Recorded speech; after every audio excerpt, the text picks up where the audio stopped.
Alright guys, over the weekend I did a CHIMPS run on Workshop, and I thought this map was going to take me a while, but it turns out that this is one of the easiest expert maps that there is, and here's the strategy that I used to get there.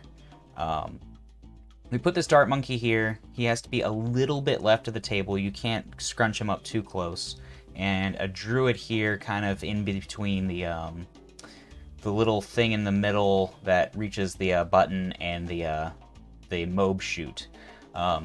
This druid does fantastic work at just removing these things. I didn't even have to press the button there, but here I end up pushing the button, which almost lost me the game, but you just have to push the button a little earlier than that. Like, just start it on round 2 and you'll be fine. I tried to be fancy there, and I was like, oh god, I have to do this.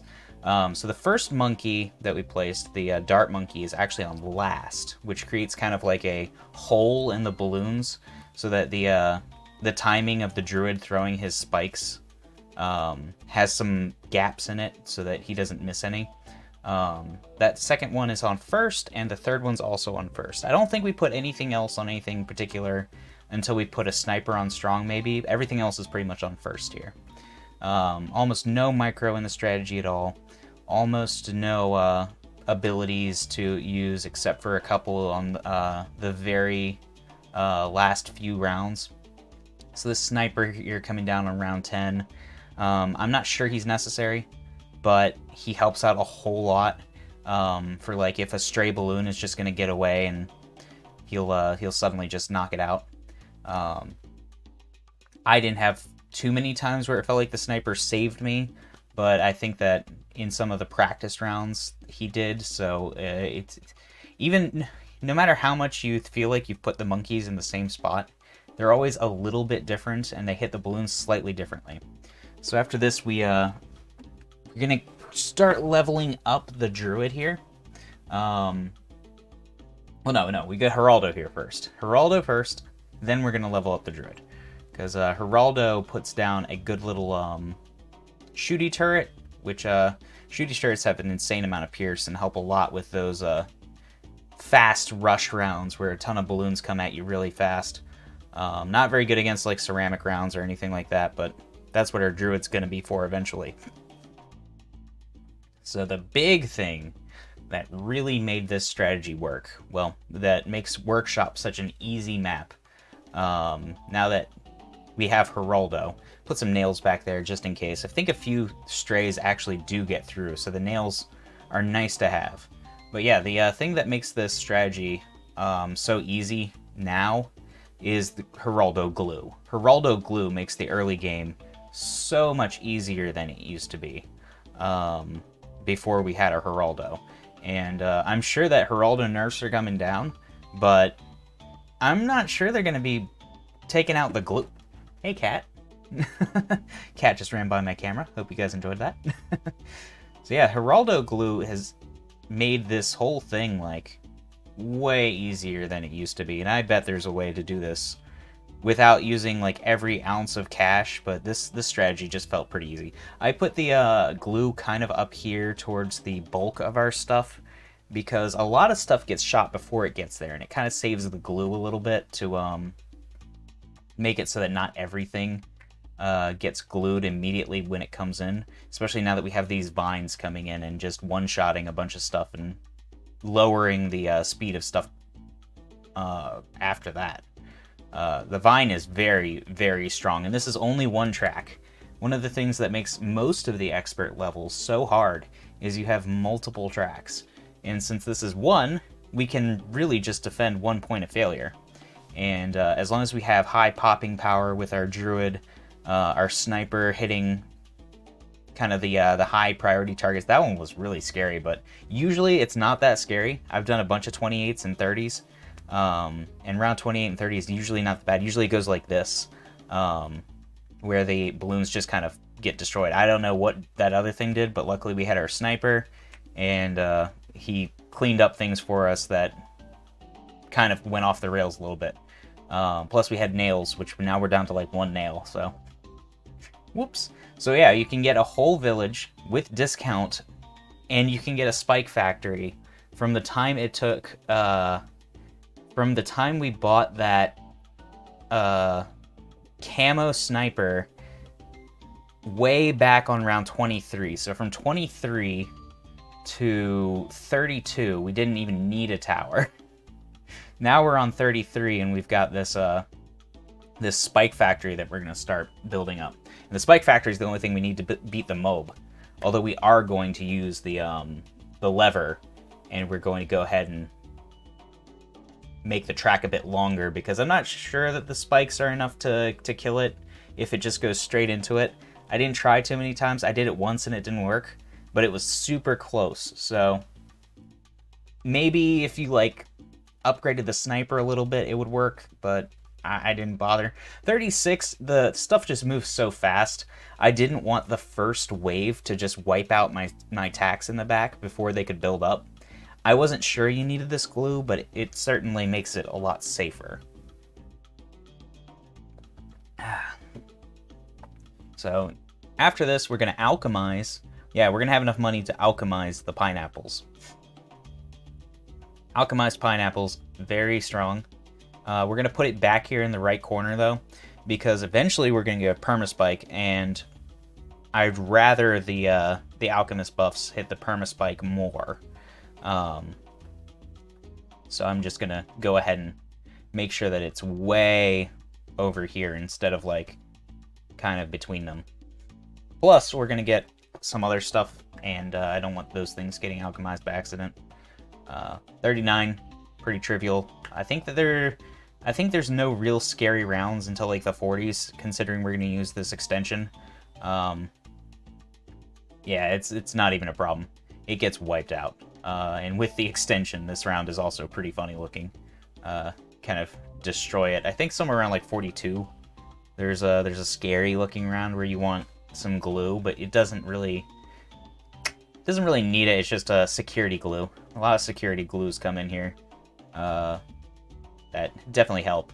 So I bought this outright, even though I had money to get it earlier, because we didn't really need it, and because you don't want an alchemist buff on a weaker tower before you can get it to tier 3. I think that would be unwise. The alchemist buff being on the pineapples was very valuable, and it was better to wait until we at least had longer lasting spikes on the second one. But we're just going to go ahead and build up the wall in the back. You don't have to do anything else. You can just sit here and let all of this stuff run into your far wall, and it's not going to get through. You can get your second tier alchemist, fourth tier bottom path spike factory, and upgrade the village, all of that stuff before you have to do anything else, which is a very comfortable mid-game in my opinion. Not really a whole lot of thinking, you're just building this stuff up. And that's kind of how I liked it. So yeah, even these purple balloons, these are normally kind of a problem just because how fast they move, but once a couple pineapples come down, they don't get through at all. And after this, we're going to start building up our sniper core. So I put this sniper here first. Technically speaking, if you're really good at positioning your stuff, you can put this village first and save money on your sniper. Not a whole lot, but you'll save some money. I use it just so I can position the thing correctly, because I want one sniper there as a buffer between my village.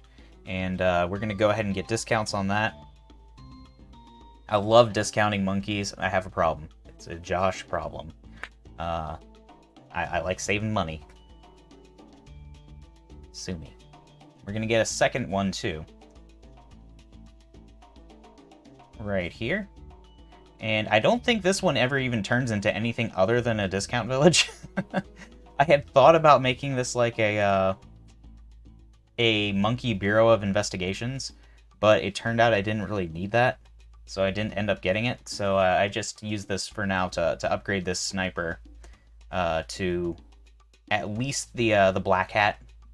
The black hat is very powerful, and it knocks down the mobs enough that when they break on the pineapples, they pretty much instantly die. It seems to help a lot for stuff like, and for the ceramics that are coming in. And I'm going to start moving up this this guy to a bouncing bullet. Because bouncing bullets just, they help a lot on 55, 63. They make those rounds fairly trivial. And you'll notice we haven't really done much with Geraldo yet. A lot of the stuff that you can buy with him, I try not to use early, even though I probably should. I know it's good. But I try not to use it early because it feels like you're going to re-upgrade things later anyways. So if you're confident in your ability to win without the like Geraldo sharpening stones and stuff like that, just wait until you can get the better sharpening stone. You'll see a slowdown there because I wasn't sure what was going to happen with that. It got a little close, but considering the pile of not perma but long-lasting spikes that we have in the back, we lasted pretty well. The spike pile was still very healthy before it got out. So now we've got an alchemized bouncing bullet, which is just absolute madness. It's going to be our top popper here. It's one of the top poppers in pretty much any game you get him. And we're going to get two, but this one has the better positioning, so this guy is going to be our monster killer. He's going to get like 500,000 pops. It's going to be nuts. And we're going to make sure he gets a lot of those pops by keeping the stuff in his view fairly soon. I think next, though, I ended up getting the main mob, because some of these mobs are getting a little close for comfort, and on round 60, a BFB is a little big to just let run into our spike pile like that. So we're going to pop the BFB and CC it up at the top before it runs into our piles. And that's going to be a nice, fairly comfortable strat for 60. And all this stuff is probably going to last through the 70s with no problem. I think we end up getting like a helicopter. This is, I'm sure you guys have realized, but this is post-commentary. I recorded myself this weekend playing some casually because I was like, let me try to come up with a cool workshop strat, and I accidentally just won without having to try too hard at all. It was way easier than I thought, and usually I do this on stream, but because the start can be a little fickle with this anyways, I wasn't too worried about having a recorded one. Yeah, it's pretty cool here. You can really limit the amount of mobs that come down suddenly once you have that main mob, and your snipers just absolutely wreck all of the other stuff first, and your spike piles really get to kind of chill out and be the emergency use case that that you want them to be. So I get the second tier or the fourth tier of alchemist buffing second before I get the other one, because it can only hit one target really reliably as a tier 3 tower anyways. So I try to get that before I get the second tower that I'm going to want to be buffing. And then we have two snipers here with bouncing bullets just going absolutely insane.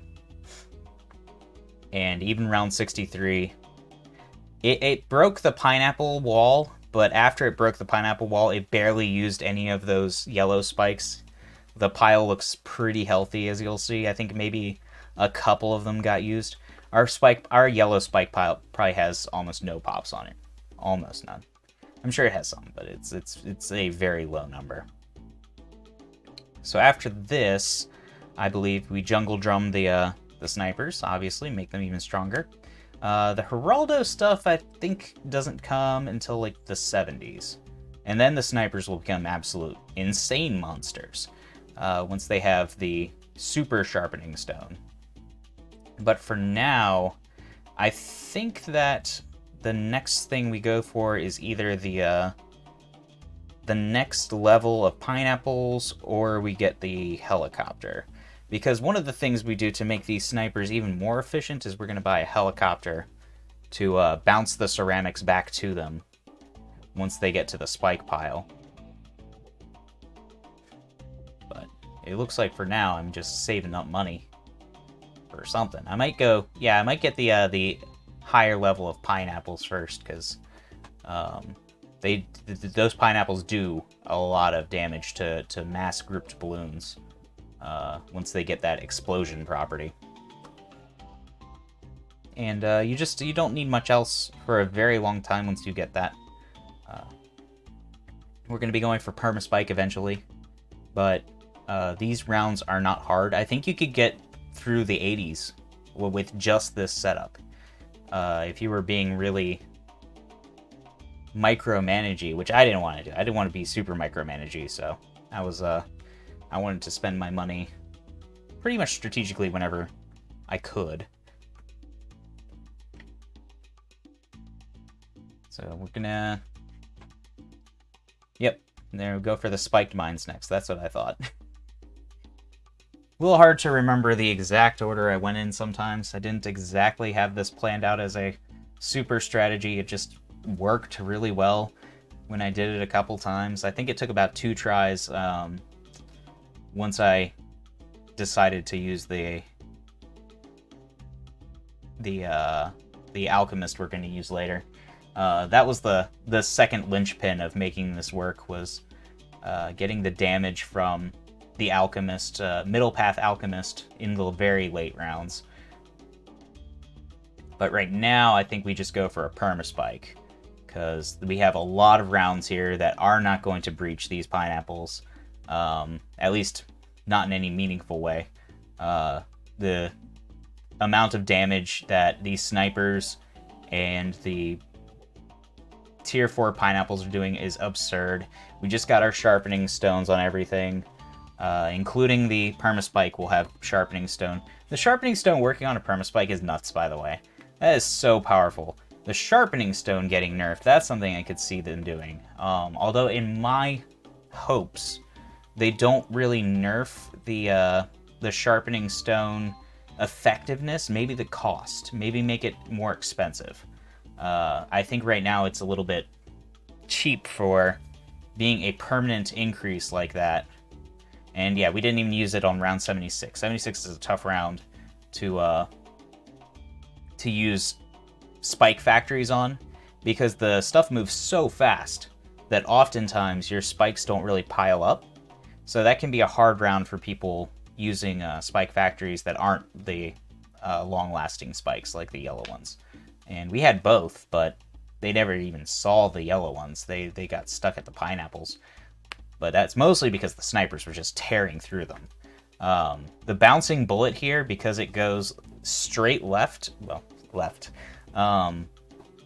through the balloons, all of the shrapnel gets to hit, and all of the shrapnel on the second and third bullets hit, and it just does an incredible amount of damage. It's really nice to have this straight path here that you don't get on a lot of other expert maps. You don't get it on a lot of advanced maps. It's just not the common thing. So it's very nice for snipers doing just absurd amounts of damage. They do this much damage on not this much, but they do a lot of damage on other maps too. I use them all the time. But it's crazy how much they do when they can just get a straight line like that.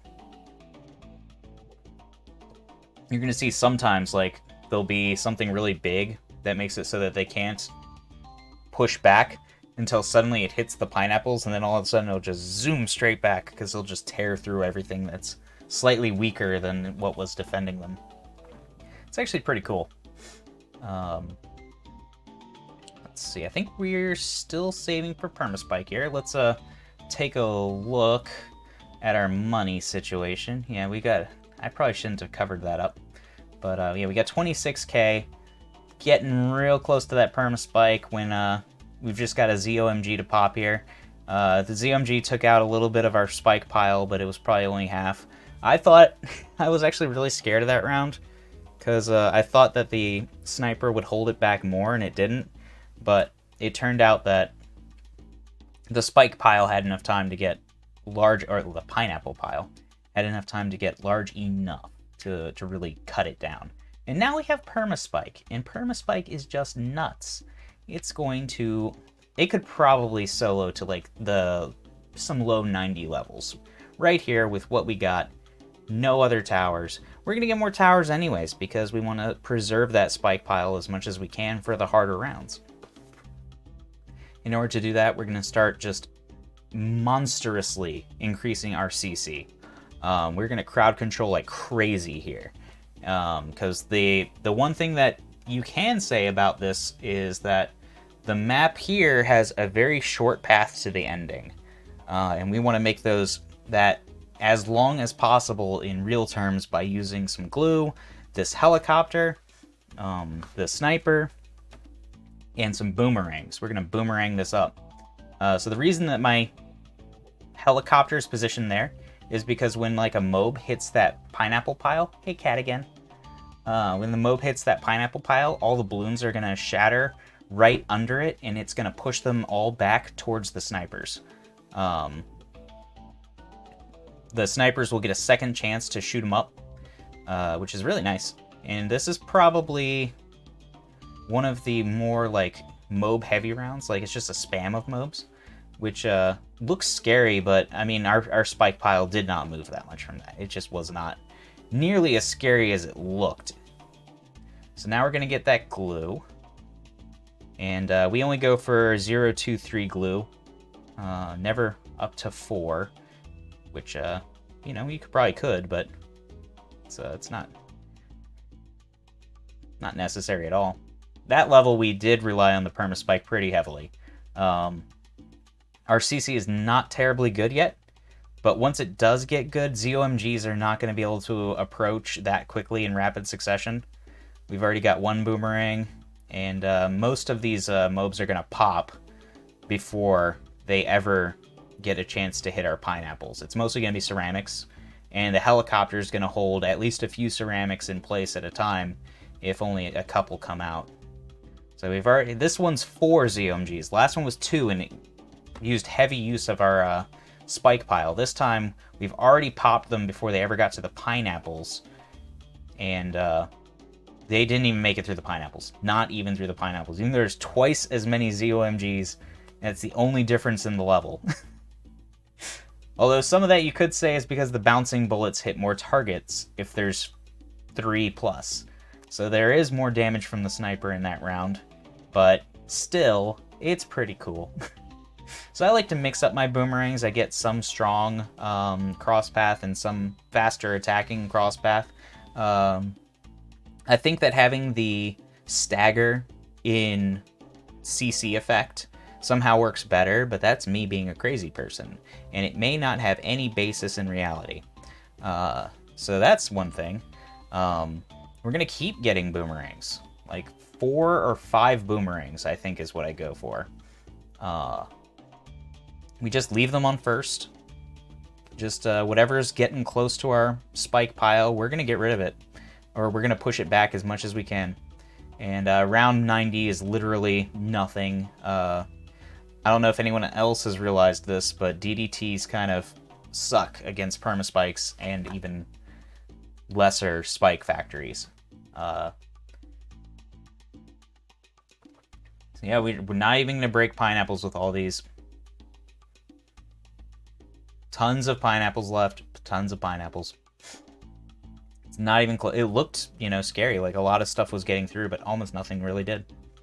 Now we're gonna get this alchemist. Now I was talking about this before, but this is a key figure in the fight against large grouped mobs, because the explosion effect that you get when mobs pop and they're covered in this guy's goo is a lot of damage. It's an absurd amount of damage. And it's going to help a lot with these fortified ones. They're going to hit the pineapples, they're going to blow up, and they're going to destroy tons of the ceramics under them.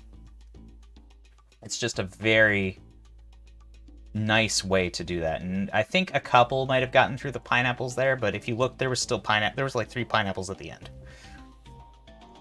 So I think that they got through on like one of the little gaps, but it's not many. It's the permaspike is still barely getting used. And we're in round 93. They didn't make it through there. All of this damage from the alchemist is just absolutely nuts. The ceramics that come out of the exploding mobs is getting pushed back and sniped by the helicopter sniper combo.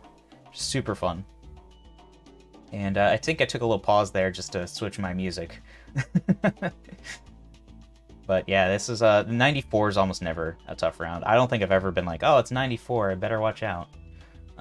It's got a lot of stuff, but it's stuff that you've prepared for on other rounds. Like, after you kill all those under mobs, it just turns into round 87. Like, so you have kind of a rush of like round 82 and 87 back to back. So if you're good at both of those rounds, then you're going to be fine. So after this, I just started getting a bunch of mob assassins because we've got Geraldo, so we can reset the abilities for the bad. And that was the way I decided I was going to kill the bad. I was going to get a few mob assassins, fire like 4 mob assassin shots, reset the mob assassin shots, and then shoot another one. I was a little worried about 95 here because I used to use a genie on this round, but I realized I was using the Permaspike so little before this that I probably had enough stack that I didn't really have to worry about it. And the pineapples barely didn't hold up. Like, I don't think we used much Permaspike there, even though it seemed like we should use it a lot. But yeah, we're gonna wait to use genies all the way until 98, and then we're gonna use 2 genies, and it's gonna be nuts. So I'm gonna get my second assassin here. I don't want to go too crazy because I know I'm getting genies, and genies are expensive, and the potion to reset these abilities actually costs a decent amount of money, and we have to have enough money to increase the track length, because I do that on round 100 as well. Round 100 is the only round where you really have to think about stuff at all. There is some stuff you have to do during the round itself. Like, I don't need these cannons on this round that I'm placing them. I could do this between rounds and it would be very comfortable. But we're just going ahead and doing it because we have time anyways. And 97 just sits there. 97 is a great round for increasing your spike pile for 98. So we're going to drop 1 genie, and then I realize we don't have enough for a second genie, so I have to play the round, and I end up dropping some glue here just in case it helps a little bit. Because 98 is a tough round, and this is the one round you probably want to take really seriously. Just put stuff down that you can. I probably should have used some, like, Geraldo peppers, but I just didn't. Instead, I put this little second genie down. It takes me a while to find a good spot for it. I wish I had found one sooner, because I probably could have saved some permaspikes, but the reality is I just didn't. So, goodness gracious, my cat is crying downstairs. Very depressing. So now we got 4 assassins. I think that's all the assassins we end up needing. We've got 2 genies, so round 98 is going to be a freaking breeze. Oh, I go for 5. Plus Permaspike. Even though they're fortified DDTs just aren't that much scarier than regular DDTs. To a Permaspike anyways. And we've got 5 of these Maelstroms. So we're just going to put all 5 of them on the freaking track. And just absolutely shred this bad. It's going to be ridiculous. I don't even know if I needed to extend the track, but I did. And I did it poorly. You could do this better than I did it. But it's completely not necessary, apparently. So we shoot 5, we refresh, we tear through it with that. I'm going to hit the extension early. Stupid me. But turns out you don't really need it to be on time anyways, because this thing pops so early. And I end up using another potion just to hit the ZOMGs, which feels like overkill on them. Because 2 ZOMGs didn't get through this, or 4 ZOMGs didn't get through this earlier, so it's gonna be a very nice, easy victory. So, that is it. That is my workshop strategy, and it, again, I wasn't expecting for it to work out so well, so quickly. I think that a lot of it is just the Geraldo glue that gets you through that early part. Makes it such a breeze, and I love it. So if you guys want to try that out on your own, may take a little bit of tweaking for where you put your Dart Monkey and Druid at the beginning, but that strat seems really solid to me, and I hope you guys enjoyed that video. You guys have a great day, and good ballooning.